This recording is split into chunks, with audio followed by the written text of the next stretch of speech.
पैसे कमाने की धुन में हम इतने आगे बढ़ जाते हैं कि पीछे छोड़ देते हैं अपने संस्कार और अपने छोटे छोटे बच्चों को समय देना। ऐसे में ये बच्चे घर के बाहर तलाश करते हैं एक ऐसे साथी की जिनके साथ वो अपनी बातें शेयर कर सके, जिनके साथ वो खुश रह सके, जिनके साथ वो अपनी खुशियां बांटें। तो नमस्कार साथियों, कैसे हैं आप? मैं हूं आरची, आज फिर एक नई घटना के साथ।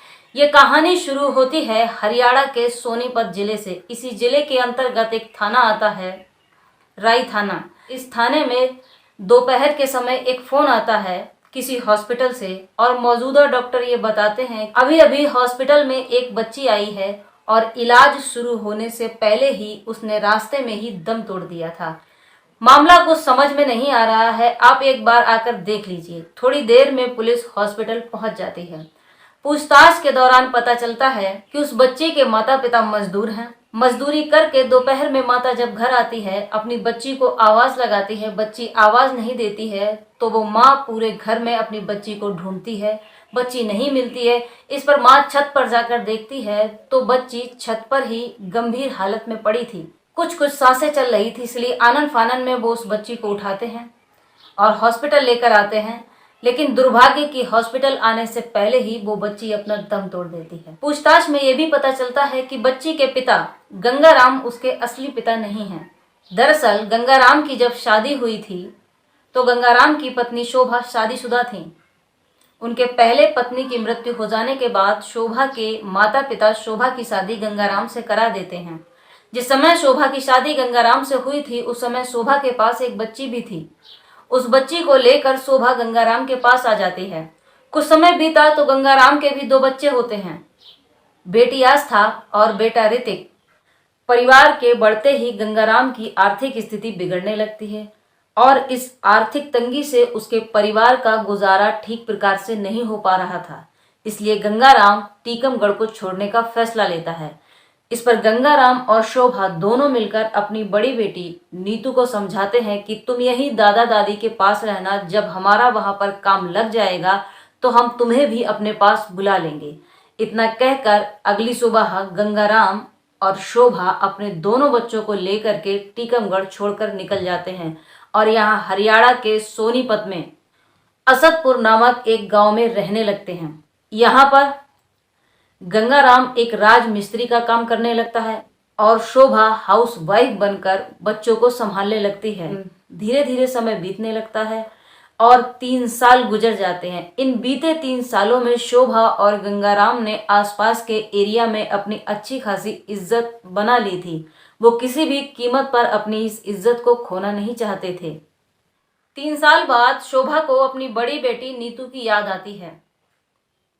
इस पर वो गंगाराम से कहती है कि अगर हम अपनी बड़ी बेटी नीतू को यहाँ पर ले आए तो वो बच्चे भी संभालेगी, घर का कामकाज भी करेगी, खाना भी बनाएगी, तो मैं तुम्हारे साथ मजदूरी करने के लिए चल पड़ूंगी। इससे हमारे घर की आर्थिक स्थिति काफी सुधर जाएगी। गंगाराम को शोभा की बात पसंद आती है, इसलिए शोभा और गंगाराम कुछ दिन बाद अपनी बड़ी बेटी नीतू को असदपुर गाँव लेकर के आ जाते हैं। थोड़े दिन नीतू यहाँ रहती है, फिर उसका नजदीकी स्कूल में एडमिशन भी करा दिया जाता है। कुछ दिन बाद नीतू अपने पिता से कहती है कि पापा, मेरे पास एक किताब नहीं है जिसके लिए टीचर हमें अक्सर डांटते रहते हैं, हमें वो किताब चाहिए। तो गंगाराम कहते हैं ठीक है, आज मेरे पास पैसे नहीं है, कल पैसे मैं तुम्हारी माँ को दे दूंगा और वो तुम्हें किताब दिलवा देगी। घर आकर दोपहर में जब माँ देखती है तो नीतू वहां पर नहीं थी। माँ पूरा घर ढूंढती है, नीतू नहीं मिलती है। माँ जब छत पर जाकर देखती है तो नीतू बेहोशी की हालत में पड़ी थी। आनन फानन में हम उसे हॉस्पिटल लेकर के आते हैं, लेकिन रास्ते में ही वो अपना दम तोड़ देती है। पुलिस शव को अलट पलट कर देखती है, उन्हें माजरा कुछ भी समझ में नहीं आता है, इसलिए वो शव को पोस्टमार्टम के लिए भेजना चाहती है। लेकिन इस पर गंगाराम और शोभा कहते हैं कि हमारे घर की आर्थिक स्थिति ठीक नहीं है, आप हमें हमारा शव दे दीजिए, हम अंतिम संस्कार कर देंगे। हमारे पास अपना घर का गुजारा करने के लिए ही पैसे नहीं हैं, हम मुश्किल से भी अपनी आमदनी में से पैसे नहीं बचा पाते हैं, फिर कहाँ इस केस के चक्कर में अपने पैसों को बर्बाद करेंगे, हम बहुत ही गरीब घर के लोग हैं। इस पर पुलिस कहती है कि ठीक है, तुम हमें लिख करके दे दो कि तुम्हें आगे कार्रवाई नहीं करवानी है, हम आगे कार्रवाई नहीं करेंगे। इसके बाद गंगाराम और शोभा मिलकर के एक लेटर लिखते हैं और उसमें लिखते हैं कि हम अपनी आर्थिक स्थिति के कारण आगे कार्रवाई नहीं करवाना चाहते हैं, हमें हमारी बच्ची का शव दे दिया जाए। ये लेटर देखने के बाद पुलिस को अब गंगाराम और शोभा पर शक होने लगता है, इसलिए वो जबरदस्ती उस शव को पोस्टमार्टम के लिए भेज देते हैं। पोस्टमार्टम के दौरान ये पता चलता है कि नीतू की मौत दम घुटने की वजह से हुई है। किसी ने गला दबाकर नीतू की हत्या की है। गले पर कुछ फिंगरप्रिंट्स भी मिल जाते हैं। अब पुलिस गंगाराम और शोभा के फिंगरप्रिंट्स लेती है। नीतू की बॉडी पर जो फिंगरप्रिंट्स मिले थे उन फिंगरप्रिंट्स को मिलाया जाता है। इस पर गंगाराम और शोभा अपना गुनाह कबूल कर लेते हैं कि उन दोनों ने मिलकर ही अपनी 13 साल की बच्ची की हत्या की है। सख्ती से पूछताछ करने के बाद शोभा बताती है कि जब नीतू यहाँ पर आई थी तो 3-4 दिन बाद उसे नीतू के पास एक फोन मिला था। वो फोन से किसी लड़के से बातें किया करती थी। इस पर शोभा ने अपनी बेटी नीतू को समझाया और डांटा भी था। फोन को ले लिया, फोन तोड़ भी दिया था। लेकिन 4-5 दिन बाद फिर से नीतू के पास एक फोन आ गया। वो फिर से लड़कों से बातें करने लगी।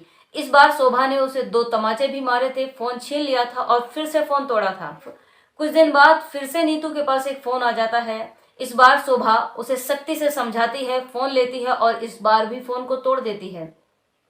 अब नीतू को अपनी माँ की इन हरकतों पे गुस्सा आने लगा था। नीतू ने गुस्से में अपनी माँ से कहा था कि अगर आप हर बार मेरे साथ ऐसा ही करती रहीं तो मैं किसी दिन किसी के साथ भाग जाऊंगी, आप मेरा कुछ भी नहीं कर पाओगी।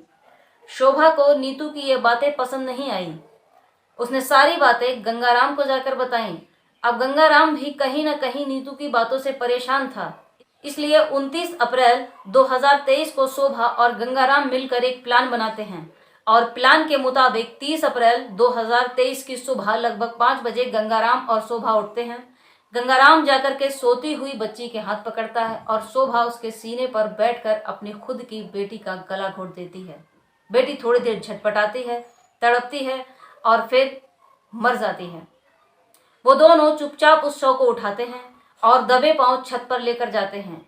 छत पर उस शव को रख देते हैं और दबे पांव ही नीचे आ जाते हैं। नाश्ता बनता है, नाश्ता किया जाता है, खाना बनता है, टिफिन में लगाया जाता है और दोनों खाने को लेकर के काम पर भी चले जाते हैं। वहां मौजूदा लोगों की उपस्थिति में गंगाराम अपनी पत्नी को पैसे देता है और कहता है कि इन पैसों से अपनी बेटी को किताब दिलवा देना, ताकि उन पर कोई शक न करे कि ये हादसा पहले ही हो चुका है। इधर शोभा प्लान के मुताबिक घर आती है और जोर जोर से अपनी बच्ची को आवाज लगाती है ताकि नीचे मकान मालिक के कानों तक उसकी आवाज पहुंच जाए। और जैसे शोभा छत पर जाती है तो जोर से चीखती है कि आस पड़ोस के मोहल्ले वालों को भी पता चल जाए। और वहां से शोभा और गंगाराम उस बच्ची को आनन फानन में हॉस्पिटल ले आने का ड्रामा करते हैं ताकि उन पर कोई शक न हो। अब शोभा और गंगाराम जेल की सलाखों के पीछे हैं। शोभा और गंगाराम के 2 छोटे छोटे बच्चे दादा दादी और चाचा चाची के संरक्षण में पल रहे हैं, बड़े हो रहे हैं। अब सवाल यह है कि नीतू के पास बार बार फोन आ कहां से जाता था? क्या नीतू के पास इतने पैसे थे या फिर वो फोन कोई लड़का ही नीतू को दे देता था, या कई लड़के थे जो बारी बारी से नीतू को फोन दिया करते थे? सवाल यह है कि बिन माँ बाप की बच्ची कहीं ऐसा तो नहीं घर के बाहर ही अपनी खुशियां ढूंढ रही थी, एक ऐसा साथी तलाश कर रही थी जिससे वो अपनी मन की बातें कह सके, जिसके साथ वो खुश रह सके, अपनी खुशियां बांट सके। सवाल यह है, क्या सच में बेटी से बढ़कर वो इज्जत थी जो शोभा और गंगाराम ने 3 साल असदपुर में कमाई थी? सवाल यह है, क्या कोई दूसरा और तरीका नहीं था अपनी मासूम सी बच्ची को समझाने का कि दोनों ने मिलकर उसकी हत्या कर दी? इस पूरे घटनाक्रम को सुनाने का उद्देश्य आपको परेशान या आपको दुखी करना बिल्कुल भी नहीं था, बल्कि आपको जागरूक करना है। तो खुश रहिए, खुशियां बांटिए और अपना ध्यान रखिए। Thanks for watching this video.